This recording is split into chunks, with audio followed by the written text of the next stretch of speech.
Now, it is tough to try to rank our favorite reactions to last night's CNN town hall with President Trump, but we're sure going to try.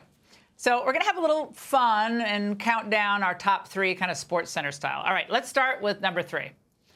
A post-town hall focus group didn't quite go as planned for CNN. Does it bother you that he keeps talking about 2020 and not 2024? How do you feel about those lies? You guys asked him the first question at the town hall about the 2020 election, rather than current stuff. So don't you think he could say it's time for me to start talking about 2024 and not lies that aren't true? Couldn't the media ask him a question about 2024? Now, I almost Kamala cackled at that one. Surprise, most voters are smarter than CNN. All right, coming in at number 2, MSNBC's struggle to come to terms with the fact that another network actually hosted a town hall with a former president. Truly stomach-turning. The hurricane of lies is almost difficult to annotate. It was a shameful and disgraceful thing to see, but I think that he is running on an explicitly authoritarian program. I think it was a profoundly irresponsible decision. It was shameful. The thing that gave me an actual feeling like I'd been punched in the stomach were the reports of the crowd. The treatment of the moderator by Trump was, in every classical description, we don't really often apply it to politics, abusive. Abusive would be having to watch liberal mom Chardonnay hour each afternoon on MSNBC. And last but not least, our number 1, courtesy of the imbecilic talking pompadour and namesake of Morning Joe.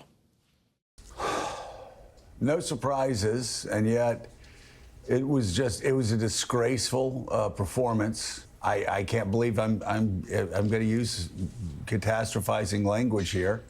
But it was disgraceful on every level. What I saw last night, at least, was as chilling as anything I've seen on television since January the 6th.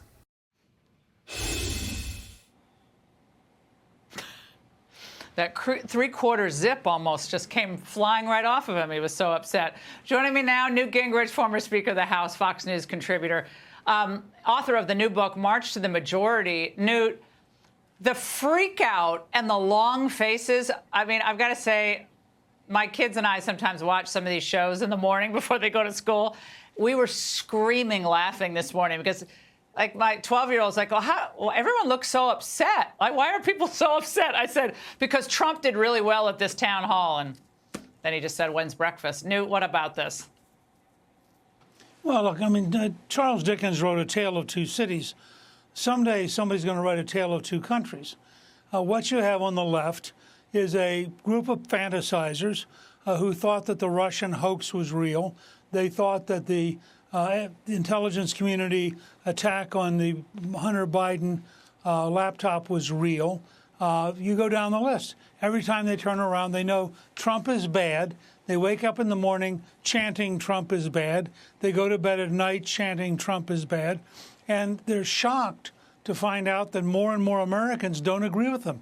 The average American now faced, as you point out in the last segment, faced with Biden's millions of illegal immigrants, faced with the total collapse of crime in big cities, faced with the inflation rate that's eating up our family budgets. You go down the list, and they're going, let me get this straight. Donald Trump is fighting for me, and they are fighting against Donald Trump. And what that does is it makes Trump stronger.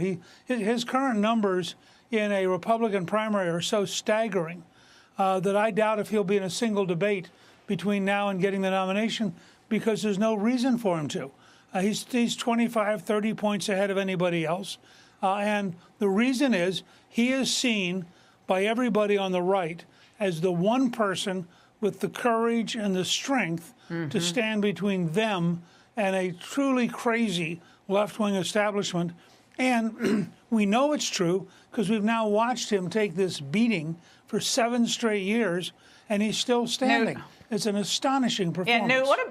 Yeah, what about the GOP elite types, the establishment types? You saw some of them trotted out today.